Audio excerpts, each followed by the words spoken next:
नमस्कार. मालिकेच्या उद्याच्या भागामध्ये आपल्याला पाहायला मिळणार आहे. इकडे लालीने गोंधळ घालायला सुरुवात केलेली आहे. ती म्हणते की माझ्या श्रेणूचं लग्न हे माझ्या मर्जीतल्या मुलीशीच होणार आहे. त्याचं लग्न मीच ठरवणार आहे. तेव्हा दादा म्हणतात की अगं लाली, तुला कळतंय का? त्याचं सुख कशात आहे, त्याला आनंद कशात आहे, त्याचं प्रेम कशावरती आहे हे बघ ना. तू कोणावरती प्रेम करतोय? तू असं का वागतेस? त्यावेळेस लाली म्हणते की माझी आई काय गेली तर तुम्ही दोघांनी मला माझी जागाच दाखवून दिली आहे. मला तुम्ही या घरामध्ये परकच केले, तू आणि उमाने. आत्ताच्या आत्ता मला या घराच्या वाटण्या पाहिजेत. त्यावेळेस सगळ्यांना धक्का बसतो. दादा म्हणतात की मी जोपर्यंत जिवंत आहे तोपर्यंत हे घर मी दुभंगू देणार नाही. त्याच वेळी उमाची जाऊ येते आणि ती पण म्हणू लागते, म्हणजे बंधूची बायको आहे, ती पण म्हणायला लागते की लालीताई काय चुकीचं बोलतायत, मिळालाच पाहिजे आम्हाला आमचा हिस्सा.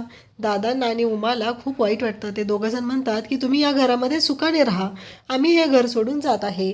आणि खरं तर लालीची इच्छा इथे पूर्ण झालेली आहे. म्हणजे लालीला हेच हवं होतं की दादा आणि उमाने घर सोडून जावं आणि त्या पूर्ण घरावरती तिला अधिकार गाजवता यावा.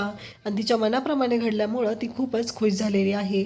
आता दादा आणि उमाने घर सोडलेलं आहे. त्याचवेळी वंदू त्याचबरोबर श्रीनू त्यांना थांबवण्याचा प्रयत्न करत आहेत. तर दायचीचा फोटो हातात घेऊन उमा आणि दादा खोतांनी घर सोडलेलं आहे. थँक्यू.